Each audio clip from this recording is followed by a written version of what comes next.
Chapter 25, Damage Control Part 2. An hour later, it was by now night, Sirius Black was able to walk out of Amelia Bones' office as a more or less free man. Sure, he'd still have to face the Wisengamot for the murder of the Muggles, and giving Voldemort the secret of the Potters killing Peter was an obsolete charge now. But since Peter Pettigrew had already confessed, it was a mere formality. Until then, he was free to leave the ministry, but not the country. His wand was still evidence for the time being, but he planned to grab a spare family wand at home. Amy, he was certain that she still had a crush on him, was offering to apparate him home, and he took her up on that. Since Amy didn't know where Grimmauld Place 12 was, she apparated Sirius into the general area and accompanied him while they were walking up to the correct spot. Then, since the Fidelius was still active, he told her the secret, and then they entered. The house was nothing like Sirius had expected, because it was cleaner and less dark than the last time he had been here. How? Then Creature appeared, eyeing Sirius for a few seconds before bowing. Master Black, you're no lord like the heir had promised. The elf was surprisingly friendly in relation, and had apparently followed Harry's orders to clean up the place. No, I'm not, Creature. Not yet, at least. I just got freed, and will claim the ring as soon as possible. Amy, any way you can bring me into Diagon Alley without being seen. I'd like to visit Gringotts as soon as I'm dressed and have a working wand. He then addressed the elf again. In what state are the Lord's chambers, and do we have Grandpa Arcturus?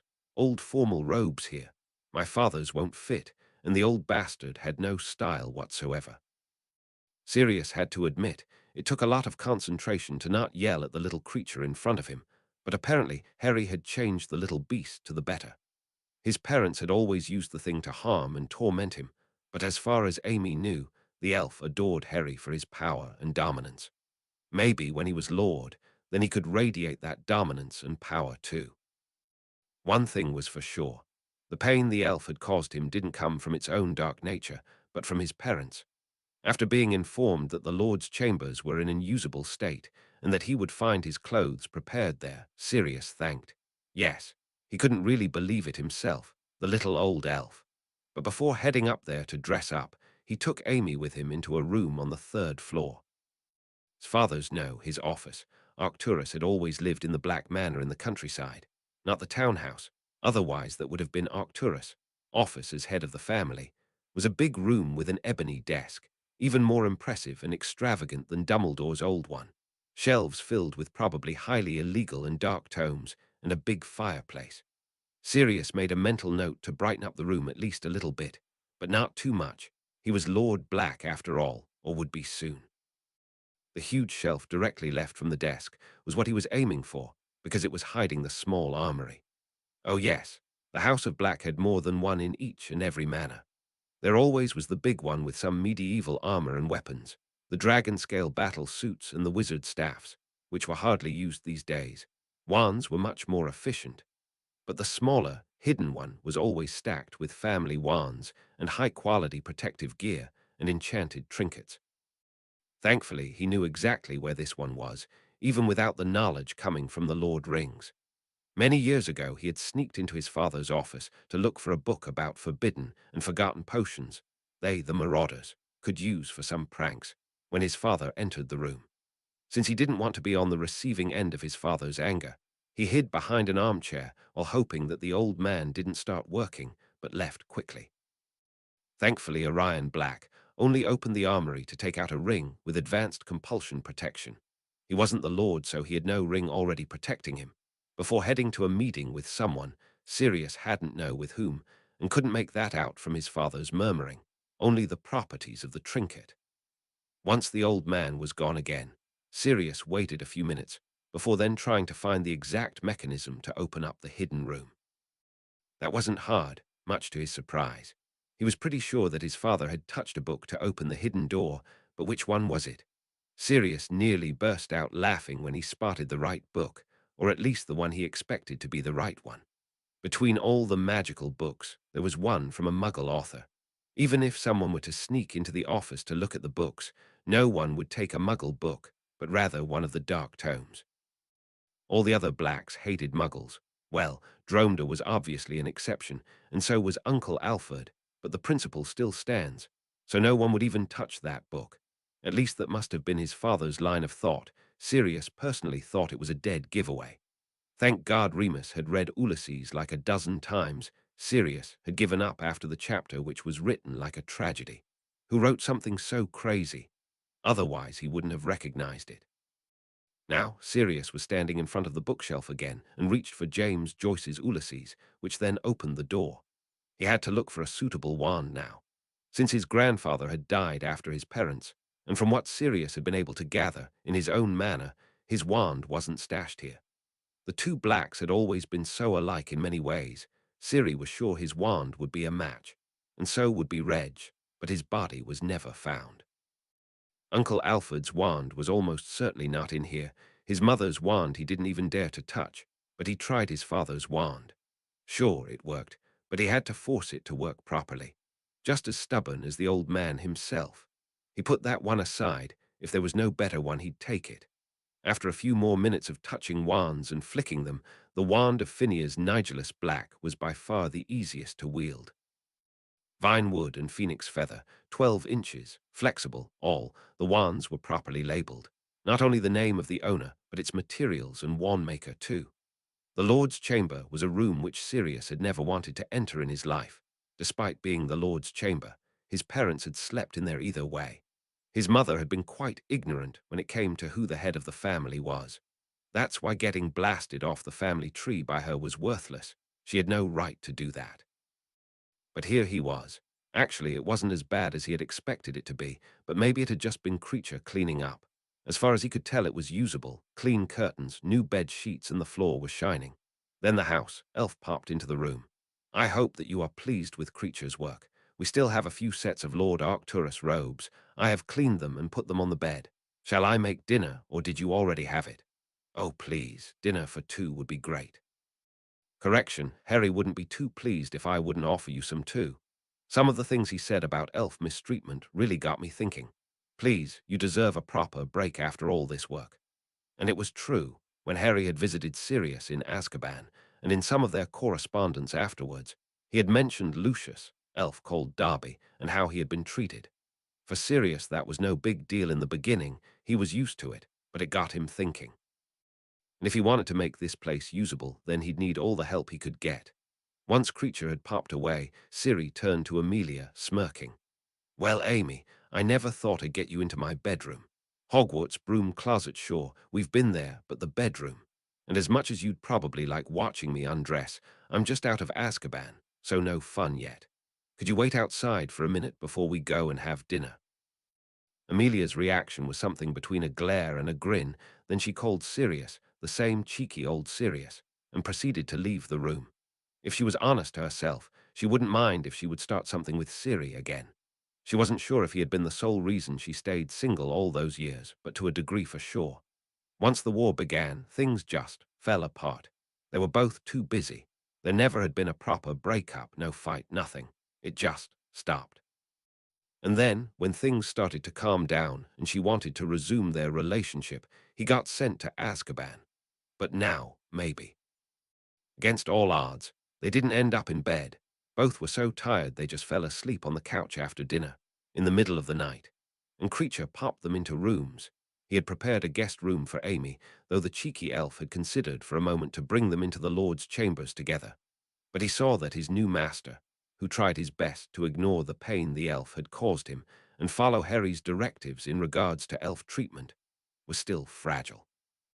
On the next morning, a potion-free Arthur Weasley woke up in a bed in the potions wing at St. Mungo's, and the first thing he realized, aside from the fact that his mind was clearer than it had ever been since Hogwarts, was that his oldest son, Bill, was sitting next to his bed. Dad, what's going on? Amelia Bones sent an aura to tell me that you're up here, but they refused to tell me anything without your permission. Where's Mom? And do the others know about you being here? William Weasley, don't you dare talking to any of your siblings just now. I don't know yet who's on the side of your mother here and potioning people too. As if potioning me wouldn't be bad enough, Marley and Ginny are potioning Harry too. Idiots. They're gonna end up in front of the Wisengamot, and your mother will end up in Azkaban. What a... He then proceeded to rant about his wife and her damn plots. while Bill could hardly contain his shock and surprise. In his earlier years, he had seen his father get angry, but after a while the good old, fiery Arthur Weasley was gone. Potions. How was that even possible, and how much of his life was a lie? But the main thing was that Amelia Bones was handling the investigation.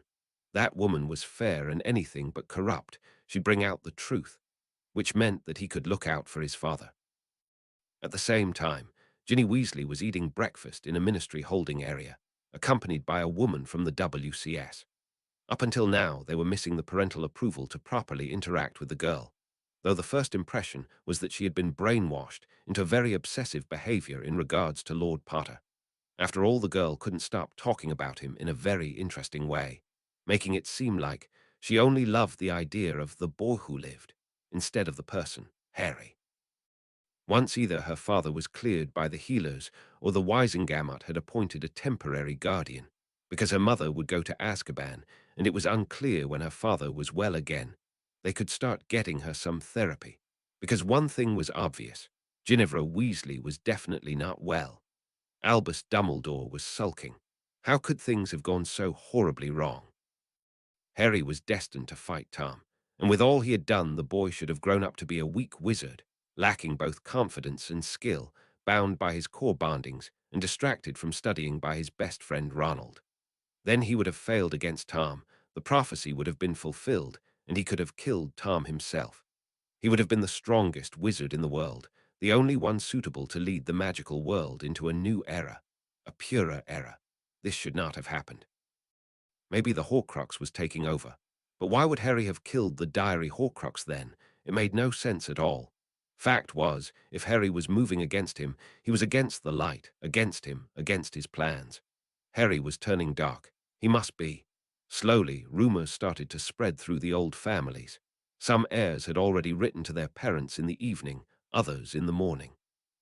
Fact was that by lunchtime almost all the pureblood families in the Wisengamot, and many other families, were well aware of what had happened.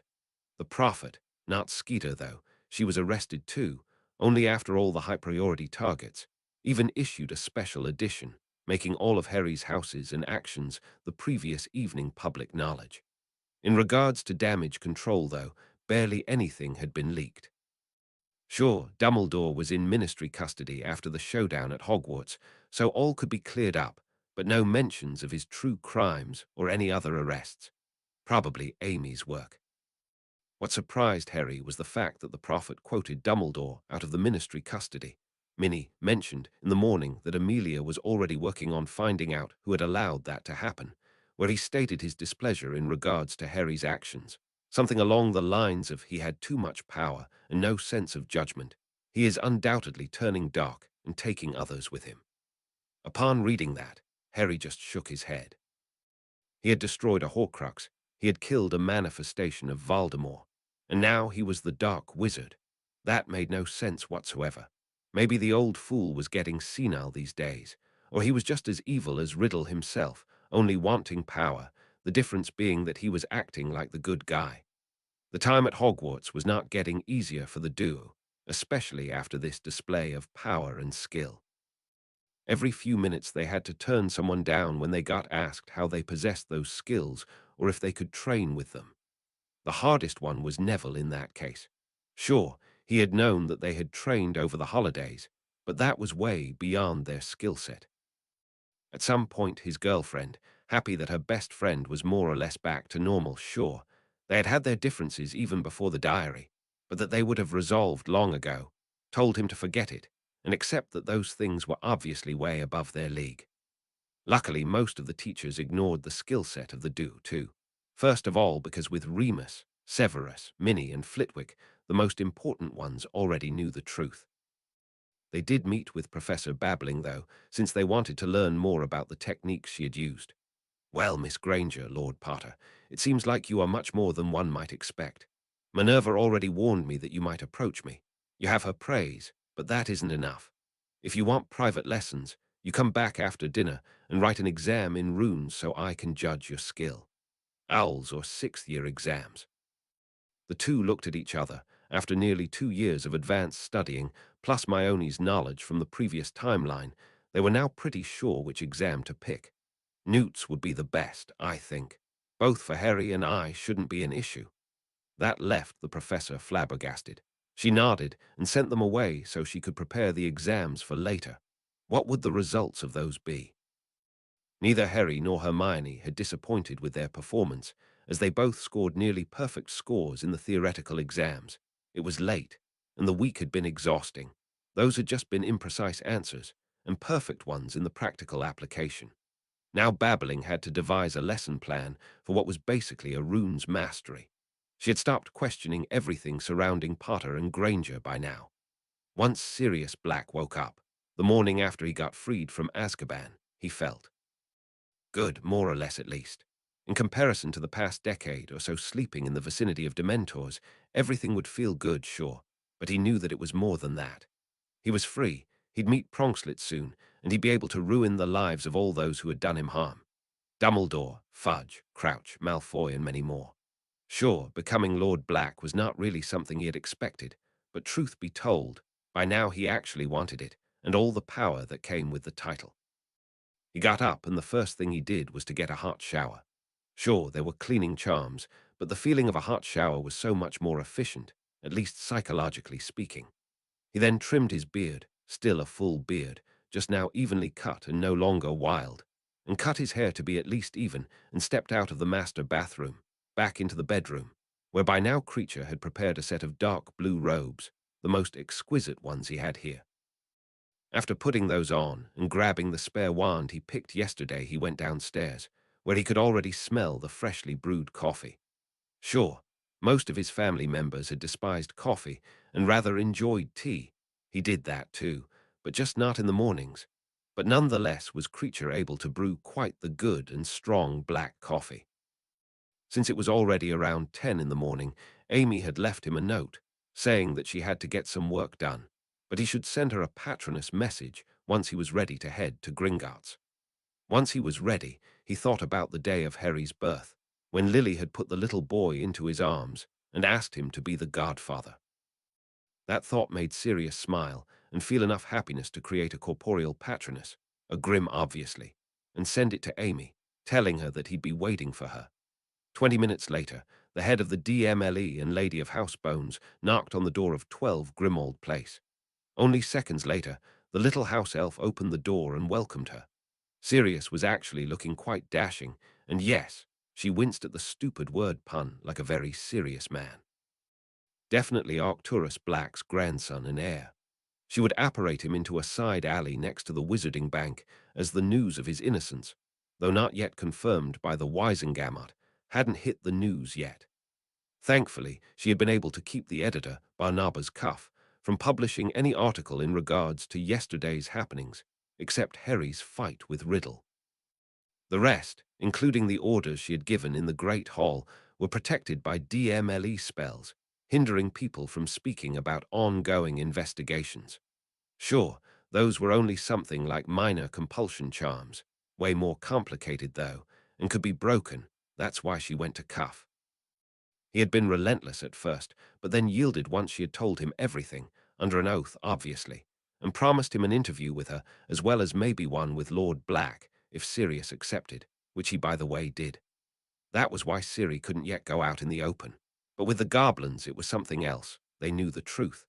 Harry had told them when he had opened James and Lily's wills, so she just made an appointment with the Black account manager, Sharpsword. He was delighted to hear that, and gladly told Amelia to bring him the future Lord Black as soon as possible. While unhappy about it, he understood that Azkaban wasn't easy to survive, and Lord Presumptive Black needed his sleep. Thanks to a side entrance, the goblins managed to get the Lord Presumptive into the bank without anyone noticing. A teller accompanied the two of them to the offices of Sharpsword.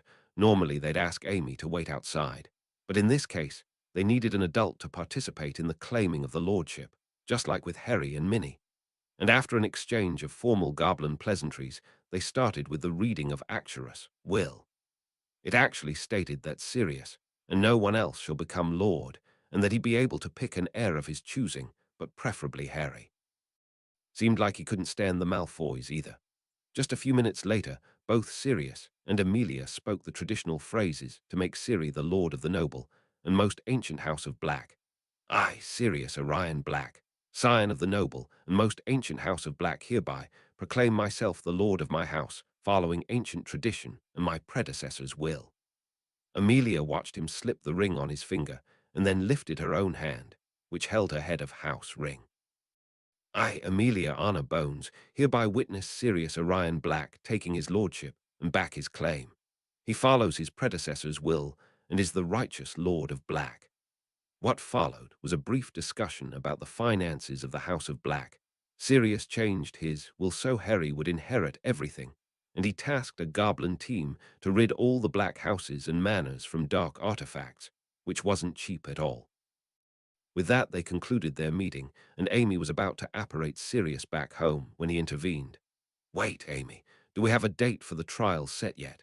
Yes, I haven't told you that yet. The day after tomorrow, we start at 10 in the morning with your trial so you can join the Wisengamot afterwards. It'll take us 2 days, though, maybe even more. Why do you ask? Because I need some new clothes for the Wisengamot session. How about that? You take me disillusioned to Twilfit and Tattings. They have a contract with House Black. They couldn't tell anyone about me even if they'd wanted to. Even though she wasn't too happy about Sirius spending too much time out in the open, she knew he was right. He would need some proper clothing. After his measurements had been taken, Sirius and the shop owner had discussed what and how much he would need. Aside from 24 high-quality robes with the black crests on them, for everyday wear, he ordered 3 for balls and other formal events, as well as 2 very high-priced sets for the Wisengamot, one in black and dark purple, the other in grey and dark blue. Then some dueling robes. He liked wearing them too. They were cut a bit slimmer and made him appear more dangerous. And finally some matching wand holsters to the robes. Not a cheap visit, but necessary. Madame Tattings promised Mr. Black, for she didn't know he was Lord. Sure, she could have guessed that thanks to the clothing he chose, but discretion was important for her shop, that she'd deliver all of them on the following day. Those were now high priority. The day following the attack on the Great Hall came slowly to an end. Sirius was back at Grimmauld Place, cleaning up the house with Creature so Harry would be able to live here.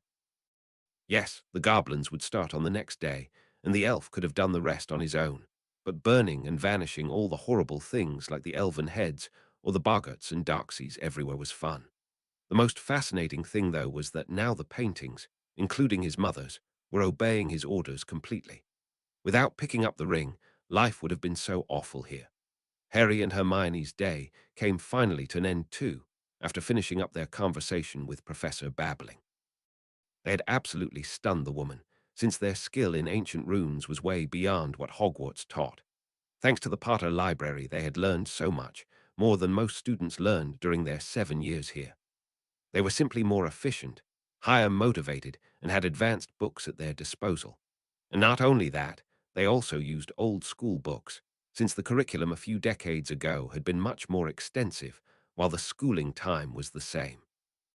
If they'd use only those, they could pass nowadays newts with flying colors after 4th or 5th year, depending on the subject. Things had been much more efficient back then. Upon stepping through the portrait hole into the common room, they already saw Ronald, McLagan, and a few other idiots standing there and waiting. Oh, come on, you again. What is your problem? Well, you little mudblood, we're here to teach you and your arrogant boyfriend a lesson. If he wouldn't have studied occlumency, making him better at hiding his emotions, Harry would have punched McLagan in the face for insulting Hermione. But now he shouldn't do that anymore. He was a lord, and now he had other means at his disposal. He replied in a calm but cold manner. McLagan, this is your last warning. No, it's all of yours, not just his. I'll let this remark slide this one time if you step aside and leave us alone. Whenever this happens again, I'll come for you with all my power. And not just in a duel. This could go as far as a blood feud between our houses, if you are a member of one. I don't have an issue with duels of satisfaction or ruining you with my economical or political power. But if you decide to not step aside now, let this be my last warning. I took down Voldemort. Everyone flinched. Was that really the House of the Bold? As a baby, I took him down when he was haunting the castle last year, and I took him down yesterday. You are no match for me, and I am not afraid. You, on the other hand, you should be afraid. Most of their opponents took down their wands and disappeared into their dorms. They'd either give up or resort to hexing him in the back. He knew that, but McLaggen and Weasley, the two leaders, so it seemed, and three of their friends stayed. Because of you, my mom and my sister have been arrested, you bastard. You'll pay for that.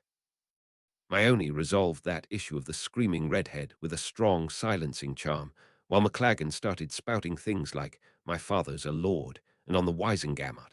He'll see through your farce with those lordships. No way you'll ever be a lord, Potter.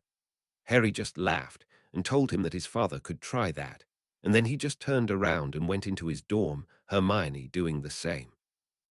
Before stepping through the door, he turned around once more and added that McLaggen did sound an awful lot like Malfoy with this whole my father thing.